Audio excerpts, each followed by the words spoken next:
A firm called Bayless Communications. I do communications consulting primarily for municipalities and public safety agencies. I've been in business for about 12 years and have served over 50 area municipalities and suburbs, police and fire departments. And it's my pleasure to be here with you tonight. I'm your moderator. So I'm just going to give just some brief remarks here about what we're here to do tonight and what we want to accomplish. And then we're going to hand it off to the trustees to provide the information you're here to receive, and then we'll be answering your questions later. I'd like to first of all thank Peotone High School for having us here. We called them a few weeks back, and they opened up their doors and they helped provide all this equipment for us, so we're grateful for that. If we could ask everyone just to mute their phones so we can limit those interruptions. And also, for the record, you should know that we have a camera running back here. We're recording the meeting so we can share with others that weren't able to attend this evening. If you ask, I've asked this question a lot of police chiefs and fire chiefs during my career, and the question's been, what's your most valuable asset in running a public safety organization? And to a chief, they say, it's our people. That's always a priority. You can have state-of-the-art fire engines, state-of-the-art equipment, technology, and facilities, but if you don't have a strong complement of well-trained professional firefighters and paramedics, none of that other stuff matters. The most fundamental responsibility of any fire district is to be there when you need them. And frankly speaking, delivering on that very basic yet crucial responsibility is becoming more and more of a challenge because of the national labor shortage, especially in the fire service, and due to some challenges specific to Peotone, which obviously we're here to discuss tonight. We can all agree on one thing, that the men and women out there serving the district and serving you are doing an outstanding job. They bring their best every day to respond when you need them, and that's all we can ask of them. We're proud to have each one of them supporting Peotone residents. The quality of the personnel we have here in Peotone isn't the problem at all. It's the quantity. It's the quantity of skilled men and women who are available to help us deliver on the district's mission. It's our hope that you walk away from tonight's discussion with a better understanding of the challenge we face every day. Tonight's goals are, we would like to provide you some factual information about the staffing crisis that is taking place right here within the Peotone Fire Protection District, give you a brief overview of how we arrived to this point today, discuss what a potential consolidation with the Manhattan Fire Protection District can deliver in terms of bolstering our ability to address the staffing crisis and to respond when we need us most, and of course to answer all the questions that you have. So here's how tonight will work. As soon as I'm done talking, I'm going to ask the trustees here to introduce themselves and tell you a little bit about their history here in town. And then we'll run through a brief presentation that has plenty of factual information about the personnel challenges we're wrestling with every day. You have a copy of the presentation. I assume they're out front, so if you don't, you can run back and grab one. We're going to talk about our efforts over the last several years to address this challenge, and we'll discuss why we believe consolidation is a viable path to long-term health and stability for the district and for the residents it serves. And then we'll open up the floor to your questions. We'll answer your questions to the best of our ability. If we don't have an answer tonight, we'll be certain to get back to you with the answers you're seeking. And tonight is not the end, but the beginning of the conversation about how we can ensure that we're delivering on our commitment to you to be there when you need us most. And we'll be sharing more information with you and all residents in the weeks to come. But this isn't your only opportunity to learn more about this issue. The Board of Trustees, this board, holds its regular meetings on the second Thursday of each month. Those meetings are open to the public and provide you an opportunity to provide input or to ask questions about this matter or anything else. So if you want to get more involved and have those concerns addressed, those meetings are a great place to do that. Also, each trustee is a member of this community, obviously, and each will take whatever time is necessary in the weeks to come to discuss this issue with you individually or in small groups. Members of the command staff are also happy to explain the challenge we face. How you vote in November is clearly up to you. That's your personal choice, and we respect that. But it's our goal to do everything we can to ensure voters are well equipped to make a well-educated decision about what the future of your fire service looks like. We've worked hard to format this evening to be simple.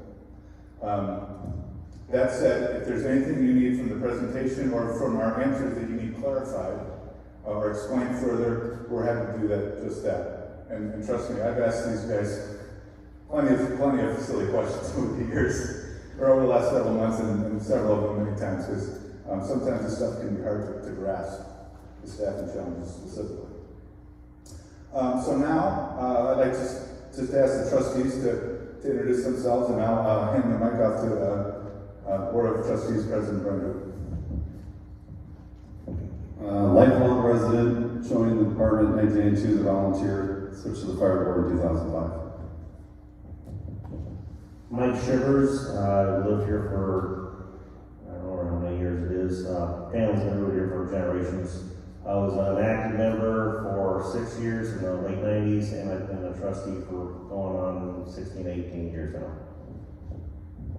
I'm Claude Warner, I've been on the board for 20 years now.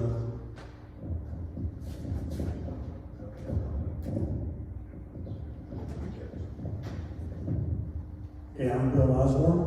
I've been here all my life. I started as a volunteer in 1976. Worked my way up, retired in 2008, retired as battalion chief. Worked under 5 different chiefs for the district. I'm currently a trustee, been a trustee for just over a year and a half. Hi, I'm Randy Murray. I have been on the district for about 47 years. 24 years as a fireman, 6 different chiefs, through the trustee role and firefighter role, and lived in the district or the area here since 1969. Thank you, gentlemen. Our bookends here are 2 consultants that regularly work with the district. James Howard is on my right here, and he is the district's financial advisor. Is that the right description? And to the far left is John Madalinsky, and he is the district's attorney. So if there are questions related to finance or legal matters, they're here to support the board and get you the answers you need. We are also joined by members of the command staff here. Steve Malone is right here in front. He's the chief, fire chief, and he's flanked by the deputy chiefs, Dave Piper and Bruce Boyle. So with that, we'll do the presentation and provide you that information, and then we'll start the discussion with your questions. So I'll hand it off to Bill Osborne. Trustee Osborne? Okay, when we do get into the questions and answers, we are going to ask if you would please raise your hand. If you do have a question, we need you to state your name if you could for the recording purposes. Okay.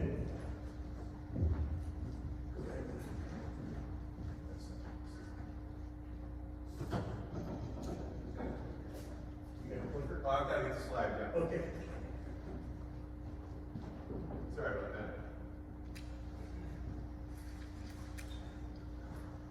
I forgot my role as the slide player. All right, here we go. So trustee, when you just want me to hit slide, just say slide and I'll move it along. Okay, this basically telling you a little bit about us, our combined years in the fire service, and as trustees, 4 out of 5 of us are current firefighters, EMTs. I think we've done this with paramedic. Claude is the only non-firefighter, but he's a lifelong resident of Peotone. You can see our services we've got with the village. Randy started back in 75, I started in 76. These guys came along in the 90s. They were actually cadets under us. 148 years of service in the community, and between our lifespan here and working for the community, we have 275 years still. And our goal right now, we want to keep 4 firefighter EMTs and at least 2 medics in the station at all times. Currently, we are unable to do that. With the staffing that we currently have due to us, without using Manhattan's people to fill our station, there's many days during the week that we don't have a full staff. You can see some of the statistics we've had, non-staff time, the hours and the percentage of time that we're down an ambulance, down an engine. Now this is, let's say June, July, and August, and this is all due to staffing issues.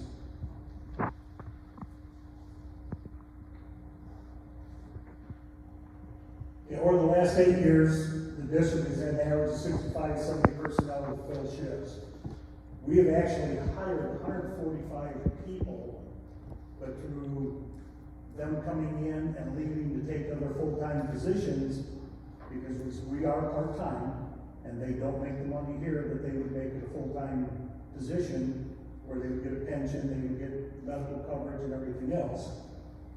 So we've hired 145 people, but at the current time, we have 23 of our people left. Currently, I believe we have 5 or 6 of those that are actually Peotone people. All the rest of our part-timers come from other places. As you know, what we call the true volunteer is extinct. There is no more volunteer fire department. You might go down, I would say, 7,500 miles south of here, you get some of these little towns, 150, 200 people, they would have what you call a volunteer fire department. They don't have the tax base to be a protection district. So the true volunteers, like we started, are no longer there. Nobody's knocking on our door to come in to volunteer.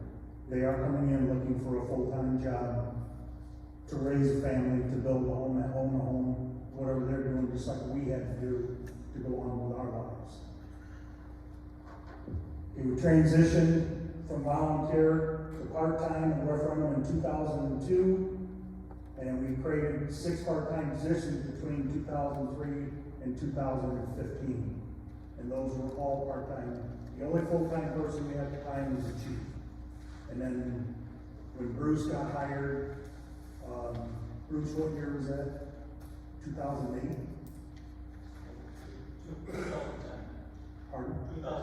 2010, then we had 2 full-time people. So. Trustee, those positions are filled by the 145.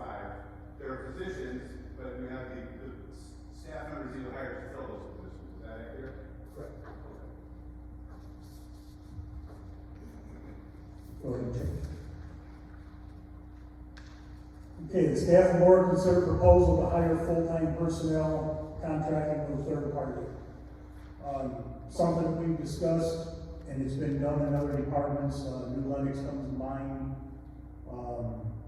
I know St. Anne, Grant Park, some of the other outlying areas, they use Riverside Hospital, St. Mary's Hospital for an ambulance service.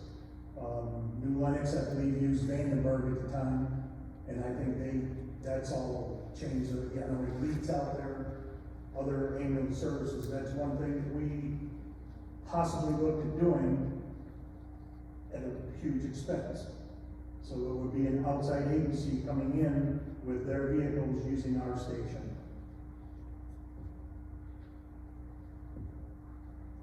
I'm saying all the way back to 2018, and we can go back as far as, I retired in 2008, and Chief Young at the time, him and Billy were just switching. John was retiring and Chief Sharper was taking over. We were having issues back to 2008. There was times that they had the shift sheets up and they would be filled and people would call off for whatever reasons. We didn't have a lot of the trouble we're having now with the full-time COVID. That was really wrecked things bad for us for a couple of years. But the full-time thing, a lot of the departments are going full-time, and they are not allowing full-time members to work in a part-time department. So in 2018, ambulance was out of service for 40 hours. December 18, we had staffing shortages.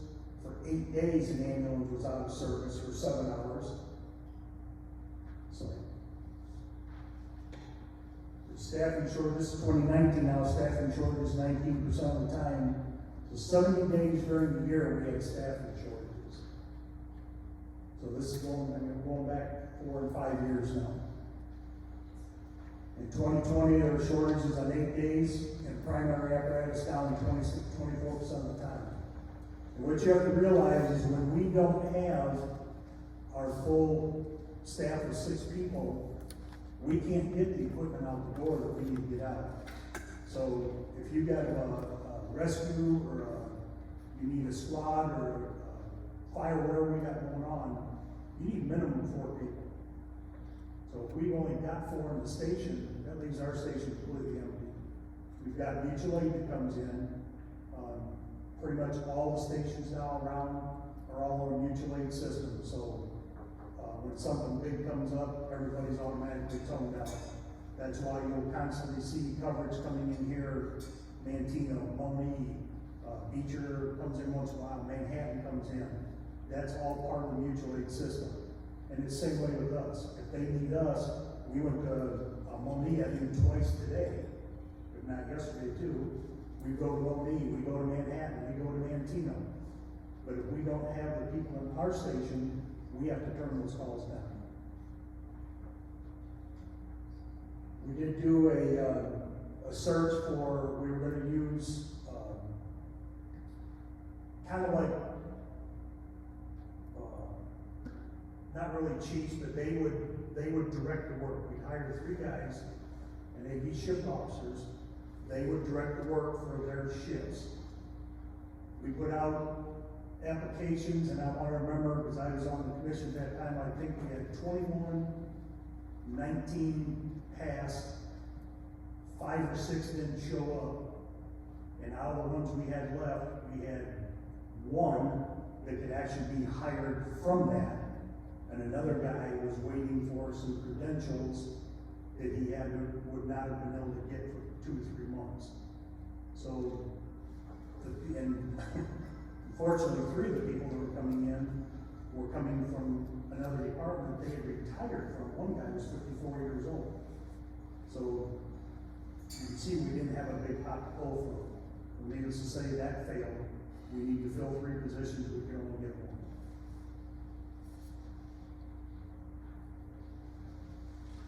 Okay, trouble we're having with staffing crisis, the absence of command staff, retiring chief, deputy chief, and administrative assistant, no suitable succession plan within the organization to staff or promote within. The board of trustees looked at other options. They went to the IFCA, looking for chiefs, hiring our own chief, and they evaluated the departments in search of a suitable partner, which is what we did. We looked to Manhattan. Manhattan didn't come to us. We went to Manhattan because of our connection with them. We've worked with them for well over 50 years, ever since I've been on the department. And they were the best suitable glove, if you want to put it for us. As far as the consolidation, we heard the intergovernmental agreement we did do. By combining our insurances, HR, human resource, finance, payroll, legal, financial, we were able to save a lot of money. Not only us, Manhattan too. We took a lot of our vendors that we were using multiple vendors on, consolidated them with Manhattan, in between what they were using, what we were using, we saved over $600,000. And trustee, in what period of time is that savings? That was almost instant.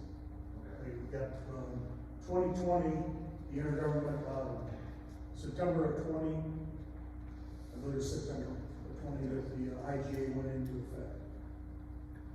And this also helps us with our fleet services, the training, EMS, public education. We combine all of our maintenance with Manhattan's, and we actually have a private contractor, I guess you could call him. Kind of easy, Bruce. Do we take our equipment to? Right. Yeah. To one vendor. Yeah, one vendor, so we don't, before, we had 3 or 4 different types of engines, so you'd be calling Seagrave, or you'd be calling Pierce, you'd be calling somebody else to help you out with the equipment. Okay. Okay, we have a 2-year partnership with Manhattan, which will expire in April of 23. So we save between the payroll salary savings, sharing resources, bolster response capability to both communities, and the ability to navigate pandemic challenges, hiring response protocol. And again, the COVID thing hit us hard. It hit everybody hard. Between our people, our part-timers that were coming in and working in our station, infecting our people, and then our people that were working our part-time would get sick and go back to their full-time station and infect their people. So the thing came down, who's liable? Is Peotone liable? Is Frankfurt, Mokina, Orland Park, Manhattan, Mantilo that's coming to us, helping us, are they liable? So we actually, when people were getting COVID, we had to take care of them because they're working for us at the time. So they were off on COVID and still getting paid by us. So this was a big deal. And then this is when the full-time departments really realized how bad this was getting because they were losing so much of their force. And it was happening to us too. Okay, like I said, the agreement expires April 30th of 2023. So that will be the end of our 2-year agreement. We have not discussed any further from there. We don't know if we will discuss it. If the consolidation does go through, that will be something we have to check again and see what would happen.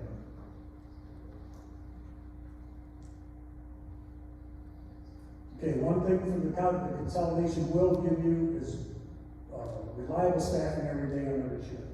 We will hire full-time people. Our goal is to keep 6 people on shift every day, all 3 shifts. So there'll be no, and we will be using part-time help too. It's not going to be all full-time people, but there'll be full-time people hired between Peotone and Manhattan. Peotone will be staffed with full-time people. The financial footing will make us more solid. The time and resources plan for the future instead of time spent on the daily struggle to have adequate staffing. So keeping our equipment up, keeping our station up, all the stuff that goes with maintaining the insurances and vehicle maintenance and everything else. That's all part of our little budget right now that we are able to sustain, which if we had to go full-time on our own, that's not possible. We would have to go for a referendum, and I don't know if we could even get that and get enough money to support that, if that was possible.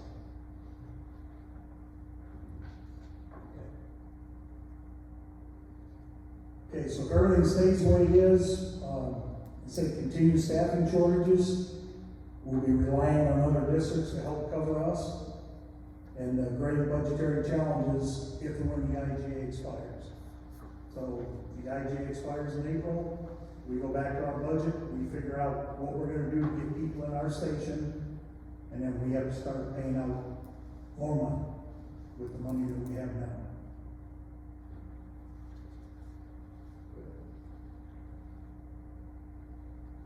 Staffing shortages were not an issue before Manhattan. This is a claim now. People were saying that there was not an issue before the Manhattan partnership. There was an issue. Like I said, I know back in 2008 when I retired, we were having issues then. You saw the stats for 2017, 18, 19. The personnel crisis has been an ongoing discussion dating back as far as 2017. Frequent shortages of personnel left ambulances and engines unstaffed going back to 2018. So, okay, Manhattan is not here to take Peotone over. Like I said, we approached Manhattan. We are in sound financial shape. Manhattan is very sound. Our pension is totally funded plus. We currently have nobody contributing because we have no full-time employees, but we do have, I believe, 3 people pulling on our pension. Manhattan has nobody pulling on theirs, but they have 20 people contributing. Is that right, Chief? 20 people contributing, and they are almost fully funded. So the two pensions would go together. That is true. Our pension, their pension, consolidation would go together. But again, we are totally funded. We are over 100% funded. Yeah, we basically discovered that. We're not rescuing Manhattan at all. Okay, the Board of Trustees forced the old chief out. I'm going to turn this over to President Coop. He was actually on the board when this process was taken on. I was not. We gave the chief another contract, he signed it, he took it, he decided to retire 2 months later, I believe. He just chose to retire on a full pension and move on to other things. He had the opportunity to sell fire trucks that he enjoyed, and he moved on. There was no ill will.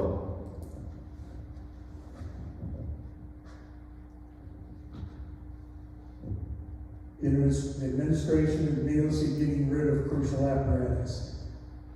That is so untrue. Peotone was always a heavily a loaded station. If you knew Chief Schreiber, Chief liked to buy equipment, and it was, the trustees gave the okay to do it. He was a fanatic about equipment, and it was always to better Peotone. We were probably one of the smallest towns around that ever had a lab. So when we got it, we were proud of it. But along with that equipment comes big expenses. The first thing that did go was the ladder, and as you can see, to keep that thing was $100,000 a year because of maintenance, and every year it had to be inspected. The older it got, the more in-depth the inspections were. To equip it with SCBAs and all your hose, your firefighting equipment, insurance, and everything else, and maintenance, everything else, it was a big expense. That vehicle hardly ever went out of the station. When it did go out of the station, it didn't get used. It was for mutual aid purposes.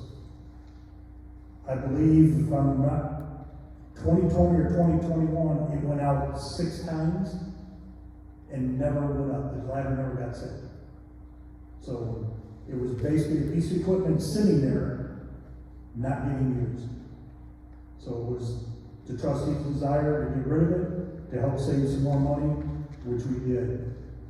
And from what I was told, it did not lower our ISO rating, because we have so many departments around us now with the proper equipment and the mutual aid agreement again that brings it in so quick that it did not hurt our ISO. Peotone people should be staffing our Peotone Fire Protection District. I agree with you 100%. If we had enough Peotone people to do that, I think it would be fantastic. I wish there was a way that we could keep the few Peotone people that we have left to stay with us. But unfortunately, with them being, and they're all, except I think 1 or 2 are with another department full time, they can't. So they're not, like I said, they're not knocking at our door to come in and help and work with us like we did as volunteers. It's just not there.